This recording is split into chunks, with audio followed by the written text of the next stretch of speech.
Israel intensifica sus incursiones militares en dos frentes simultáneos, Irán y también la milicia chiita libanesa Hezbollah en el sur del Líbano. El ejército israelí lanzó ataques aéreos masivos contra el sistema de defensa en el corazón de Irán, mientras afianza el control terrestre en el sur del Líbano para purgar a las fuerzas de Hezbollah. Vamos en breve por el detalle de estas y otras noticias del día. Soy Jenny Pérez, aquí en Berlín. Destacamos. Israel anuncia una zona de amortiguación territorial en el sur del Líbano. El ministro de Defensa israelí anunció que controlarán varias zonas fronterizas y esperan eliminar la unidad militar de élite de Hezbollah. Vamos en breve por los detalles de esta noticia. A Beirut. Los palestinos de Cisjordania protestan contra la pena de muerte condenados de terrorismo aprobada por el Parlamento israelí. El partido Fatah anunció una huelga para el miércoles.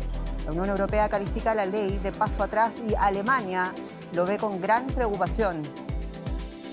Y en esta edición, un equipo de DW viajó a la ciudad ucraniana de Bucha, escenario de la peor masacre del ejército ruso al comienzo de la invasión. En 2022, las tropas rusas asesinaron a cientos de civiles, una masacre que Moscú sigue negando.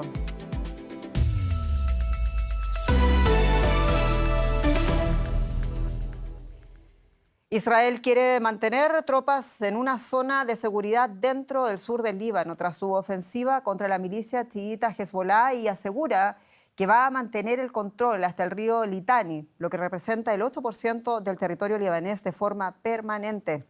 El ministro de Defensa israelí, Israel Katz, también dijo este martes que se impedirá por completo regresar a sus hogares a unas 600.000 personas desplazadas por la fuerza del sur del Líbano y que sus viviendas serán demolidas siguiendo el modelo de la operación militar en la franja de Gaza. Líbano se ha visto arrastrado a esta guerra en Oriente Medio después de que Hezbollah atacara a Israel en represalia por la muerte del líder supremo iraní Ali Khamenei el primer día de la ofensiva militar conjunta entre los Estados Unidos e Israel contra Irán. Desde entonces, los ataques israelíes al Líbano han matado a más de 1.200 personas, según cifras del Ministerio de Salud del Líbano. Ha sido una decisión bastante controvertida que anunció además el propio ministro de Defensa de Israel. Vamos a escuchar ese momento.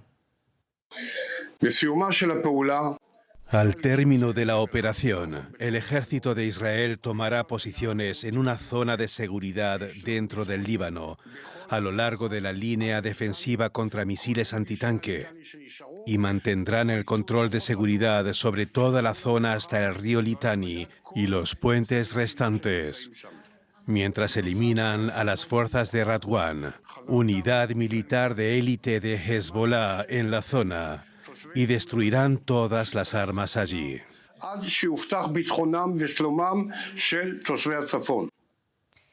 Y tenemos en directo desde Beirut al periodista Joan Cabasés para conocer un poco más de lo que está pasando hasta ahora en el sur del Líbano. Joan, en primer lugar, el ministro de Defensa, escuchábamos, el ministro de Defensa de Israel anunció que van a controlar en torno a un 8% del territorio fronterizo libanés para realizar esa purga contra Hezbollah. ¿Qué más nos puedes contar sobre estos planes y sobre todo también de las consecuencias para esas zonas fronterizas con Israel?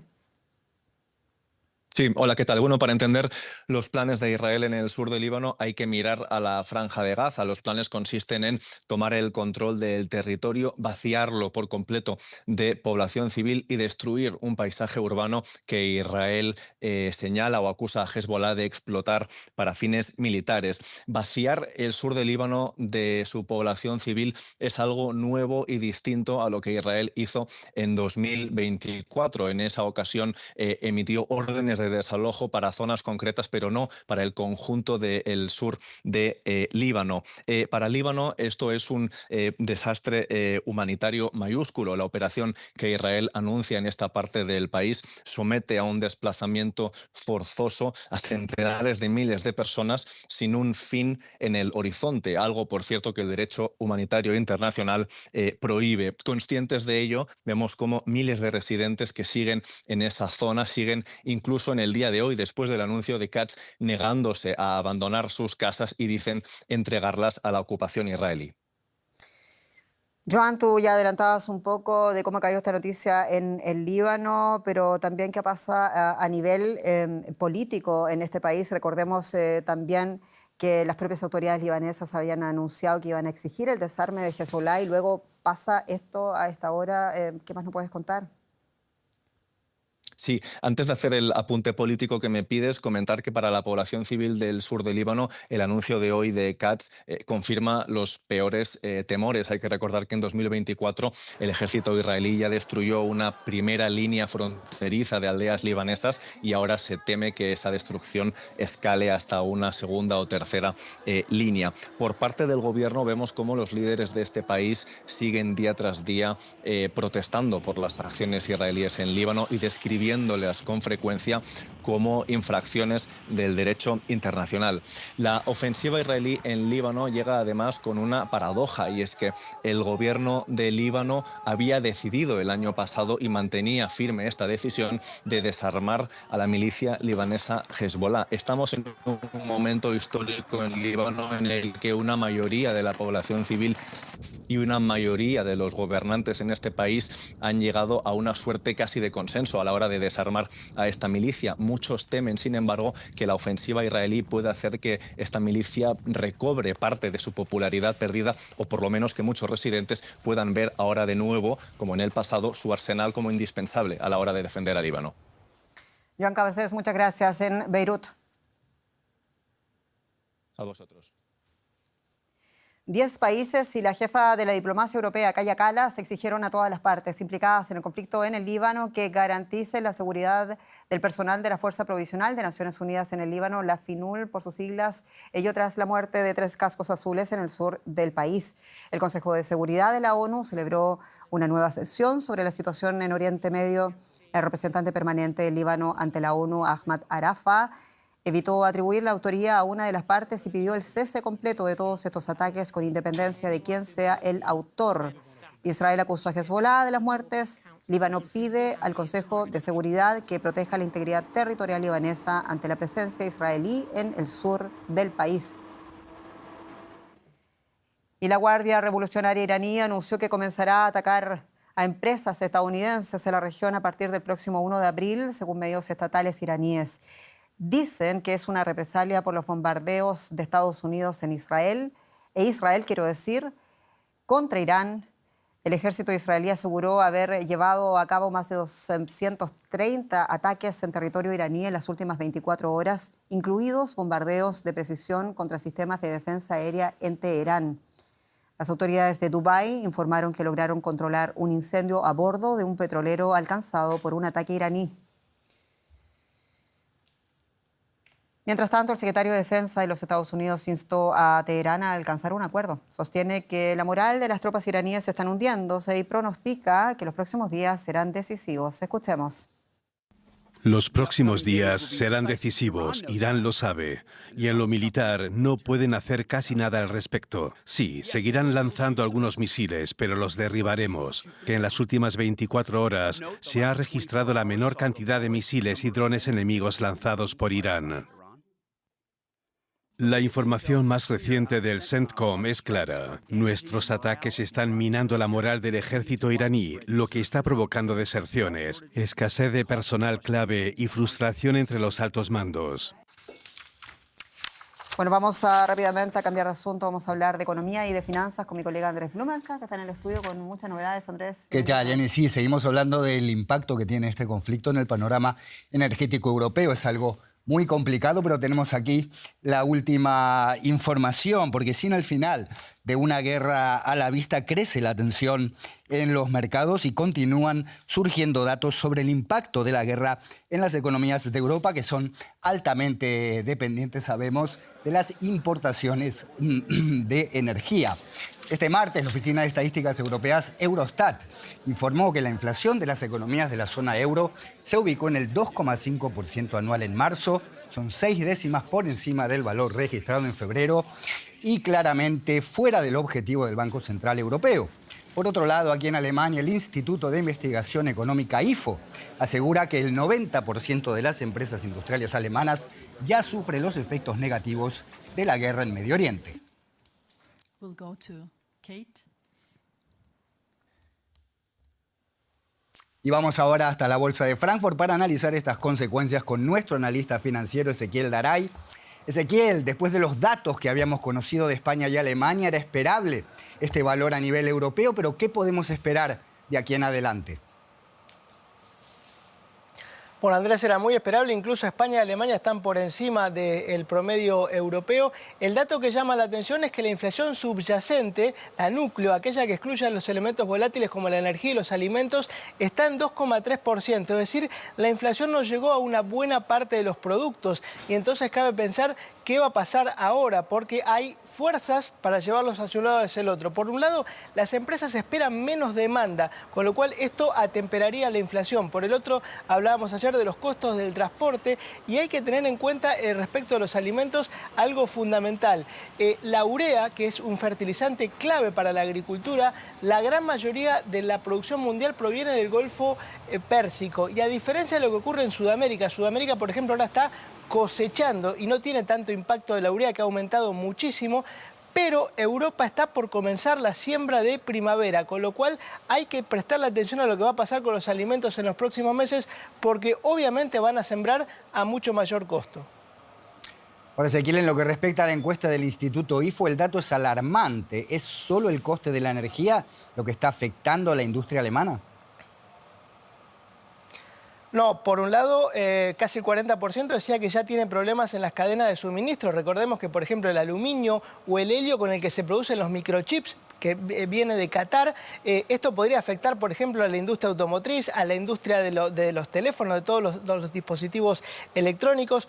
Obviamente el 80% de las empresas está afectada por el aumento del costo de la energía y un tema no menor es este comercio de bonos para contaminar, el comercio de dióxido de carbono que se ha creado en Europa, que ha funcionado bien para reducir las emisiones. Básicamente las empresas tienen un máximo que pueden emitir. Si emiten por encima del máximo, tienen que comprar unos bonos para compensarlos y esos bonos los pueden vender cuando emitan por abajo del máximo. El problema es que la cotización de esos bonos es muy volátil, ha bajado mucho y las empresas que hicieron bien los deberes y que ahora podrían vender esos bonos para recuperar lo que han invertido en la descarbonización, hoy no lo pueden hacer. Por eso seguramente en el futuro cercano veamos un cambio en este mercado que es clave y ha sido un distintivo de Europa.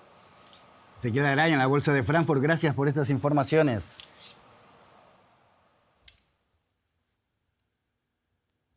El bloqueo iraní del estrecho de Hormuz continúa manteniendo en jaque al sector energético, sin vistas a que Teherán libere pronto esta vía marítima por la que transita una quinta parte del petróleo y el gas mundial. La Asociación Automovilista Estadounidense ha anunciado un nuevo máximo. El galón de gasolina ha superado de media los $4 en Estados Unidos, una barrera que no se superaba desde 2022, que había coincidido con la pandemia de COVID-19 y el inicio de la guerra en Ucrania.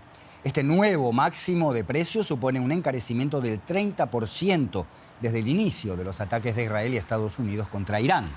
La Casa Blanca afirmó este lunes que la subida de los carburantes por la guerra será solo una fluctuación a corto plazo. El petrolero ruso Anatoly Kolodkin, con 740.000 barriles de crudo a bordo, el equivalente a unas 100.000 toneladas, llegó este martes al puerto cubano de Matanzas, en el occidente de la isla, en medio de la profunda crisis energética que atraviesa Cuba. Se trata del primer cargamento de petróleo que arriba al país en los últimos 3 meses. Cuba sufre desde mediados de 2024 una crisis energética que no ha hecho más que agravarse, agudizada en los últimos meses por las restricciones al suministro impuestas por Estados Unidos desde enero. El procesamiento del crudo tomará entre 15 y 20 días y a ello se suman entre 5 y 10 días adicionales para la distribución de los productos refinados.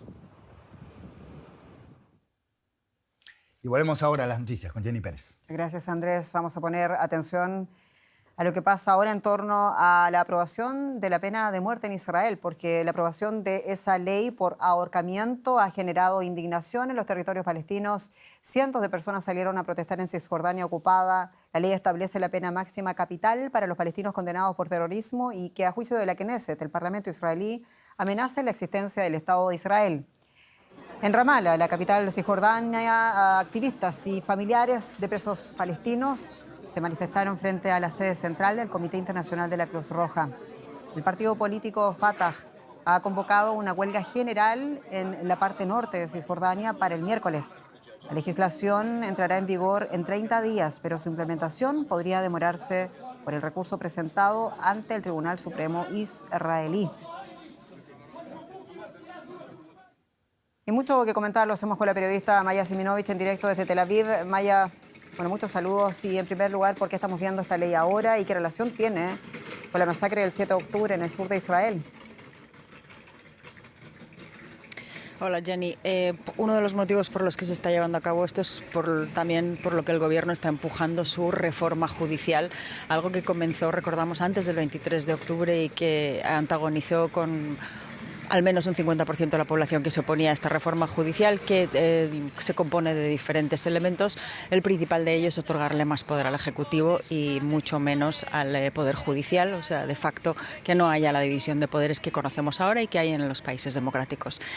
Como que la guinda de esta reforma judicial podría decirse que es la pena de muerte, algo que los partidos de extrema derecha, de derecha israelíes han traído sobre la mesa en varias ocasiones y siempre se ha desestimado. Incluso el propio Benjamin Netanyahu, el primer ministro, se ha negado siempre a aprobar esta pena de muerte y en este momento lo ha hecho también, supongamos que por motivos políticos, porque lo presionaba quien promueve esta ley, que es el ministro Itamar Ben-Gvir, y otros personajes del Likud también, que es el partido de Netanyahu, pero también porque estamos en una guerra muy complicada donde estas leyes se pueden pasar probablemente de manera más suave o desapercibida, si se puede decir, porque la gente está ocupada en otro tipo de cosas, entre ellas sobrevivir.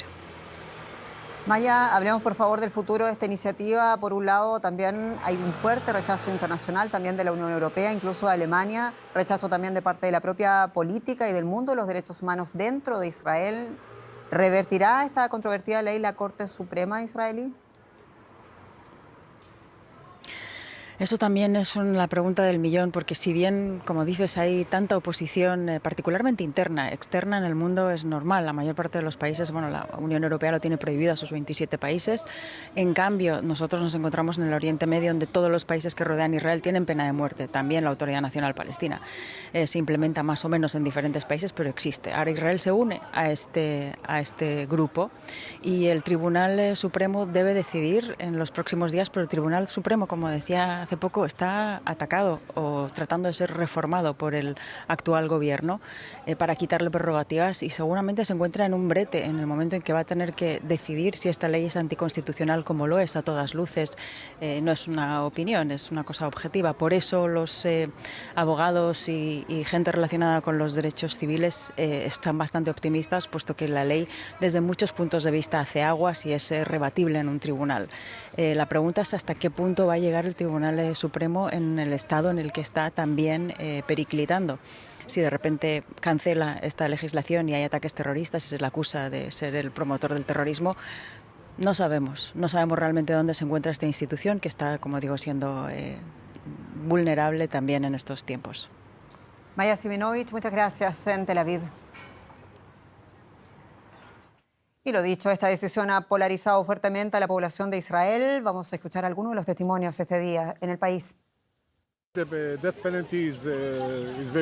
La pena de muerte es muy buena, deberíamos haberla aplicado hace mucho tiempo. Han matado a personas inocentes, por eso tenemos que evitar más catástrofes para Israel en el futuro. También a los israelíes que están en contra de Israel hay que aplicarles la misma pena.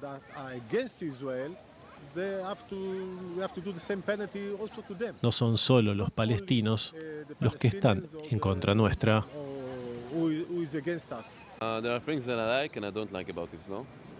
Hay cosas que me gustan y otras que no me gustan de esta ley.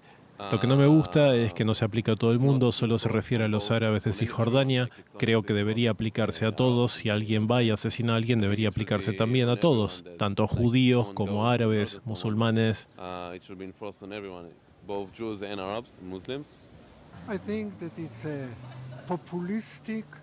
Creo que es una ley populista, primitiva y muy estúpida, que causa mucho más daño que beneficio a todos.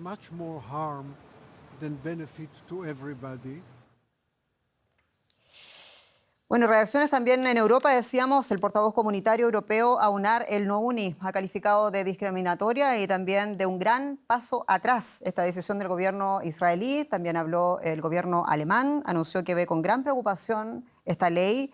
Alemania asegura que no puede respaldar la norma aprobada por el Parlamento israelí, la Knesset. Vamos a escuchar el análisis de mi compañera, la periodista Carol Guerrero.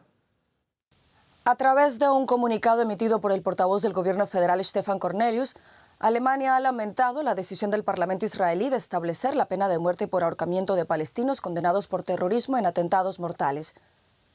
De acuerdo con este comunicado, aunque para Alemania es comprensible que Israel actúe con firmeza contra el terrorismo tras el 7 de octubre de 2023, el gobierno federal afirma que observa con preocupación la aprobación de esta ley, ya que, por un lado, rechazar la pena de muerte es un principio fundamental de la política alemana. Y por otro lado, a Berlín le preocupa que una ley de este tipo probablemente sea aplicada exclusivamente a los palestinos en territorios palestinos.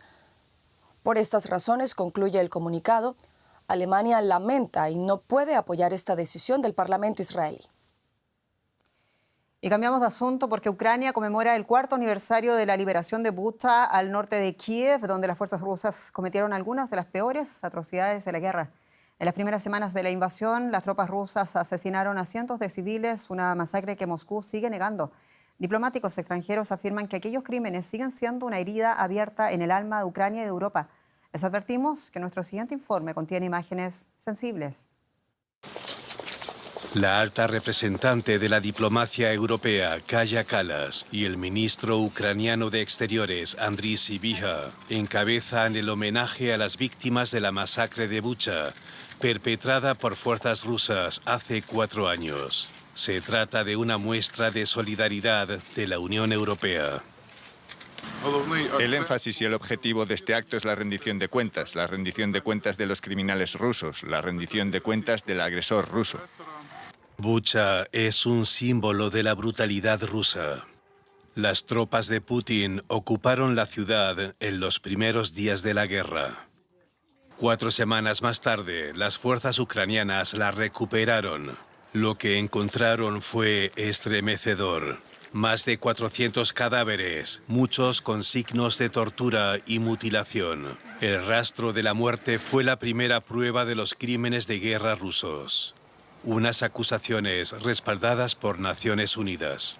El ministro alemán de Exteriores, Johann Wadephul, afirmó que Bucha sigue siendo una herida abierta en el alma de Ucrania y de Europa. Kallas hizo hincapié en la necesidad de mantener a Ucrania en la agenda internacional. Creo que es importante recordar que además de la guerra que se está librando en Oriente Medio, no debemos dejar que Ucrania quede relegada a un segundo plano, porque esto está ocurriendo aquí y ahora, es parte de Europa. Y por eso también es una preocupación de Europa que esta guerra termine con una paz justa y duradera. Con su visita, los representantes de la Unión Europea quieren dejar claro que no piensan abandonar a Ucrania. Y más de 27 millones de peruanos están convocados a las urnas el próximo 12 de abril para renovar el Congreso y también elegir al próximo presidente o presidenta de la nación. Ello tras haber, recordemos, tenido 8 mandatarios en menos de 10 años. Con 35 candidatos, las encuestas hablan de 1/3 del electorado aún muy indeciso y de un fuerte voto en blanco. Entre tanto, la campaña electoral está cambiando de escenario. 1 de cada 4 votantes es joven y la disputa, por lo tanto, para conquistarlo se libra sobre todo en el espacio virtual. Nuestra colega Rosemary Cueva siguió a uno de los candidatos y nos trae a continuación la historia. 7 millones de jóvenes definirán las próximas elecciones generales en Perú. Representan el 26% del padrón electoral y los candidatos buscan conquistarlos con el uso del streaming. César Acuña, de Alianza para el Progreso, incursiona junto a influencers en Kik, una plataforma de transmisión en vivo con millones de usuarios a nivel mundial. Algunos jóvenes que votarán por primera vez eligen a Acuña, dueño de una universidad privada con la mayor cantidad de sedes en el país. Comentan en qué espacios lo ven y qué esperan de él. En algunos streamers, de algunos influencers se podría decir, como Cristo Rata en Kik, en el Kik de Neutro también, que entienden sí la chacota de los jóvenes hoy en día, sabe llegar a nosotros de distintas maneras. Eso, que cambiara y que nos ayudaría a todos más que todo a la juventud y así que cambie, o sea, nuevos planes y que cambie todo de verdad, pues, o sea, que haya un nuevo cambio más que todo. En declaraciones recientes, el candidato aseguró que él no paga influencers, sino que se le acercan porque está con los jóvenes. La campaña de Acuña no respondió a la consulta de DW sobre su estrategia, que le ha permitido subir en las encuestas. Aunque figura séptimo en la carrera por la presidencia, su partido mantendría o incluso podría ampliar su presencia en el Congreso. De hecho, que le ha ayudado mucho. Hay muchas personas que por seguir, por ejemplo, a un streamer X van a votar por él. Y no es porque confíen en su propuesta, sino porque básicamente el streamer les está diciendo que vote por él. Eso es para mí uberizar la política. O sea, es como que tercerizar tu imagen con otra persona. Acuña enfrenta cuestionamientos por presunta corrupción como gobernador de la región La Libertad y por su personalidad es motivo de burlas en redes. Y según el estratega Cruz, solo con una fuerte presencia en redes no alcanza para ganar una elección. Pero tampoco ningún candidato gana una elección sin redes sociales. Ejemplos como Nayib Bukele y Javier Milei lo confirman. Además, Cruz advierte que algunas campañas están adoptando estrategias agresivas propias de las casas de apuestas. Publican permanentemente clips o recortes de videos y streamings. Ellos están innovando día a día de cómo desmarcarse de la competencia y muchas de las cosas que ellos han implementado los están tomando los candidatos. El caso específico es esto, de poner su logo en clips virales. La política se adapta a los nuevos formatos, pero en un país con profundas brechas educativas, el desafío sigue siendo el mismo: que el entretenimiento no termine reemplazando al debate. La pregunta es si los candidatos están conectando con las demandas de los jóvenes o solo con su atención, vía contenido digital. Y así nos despedimos. Muchas gracias por atender este noticiero de Deutsche Welle. Soy Jenny Pérez y estos son Noticias. Noticias en español desde Berlín, Alemania para ustedes. Gracias y hasta pronto.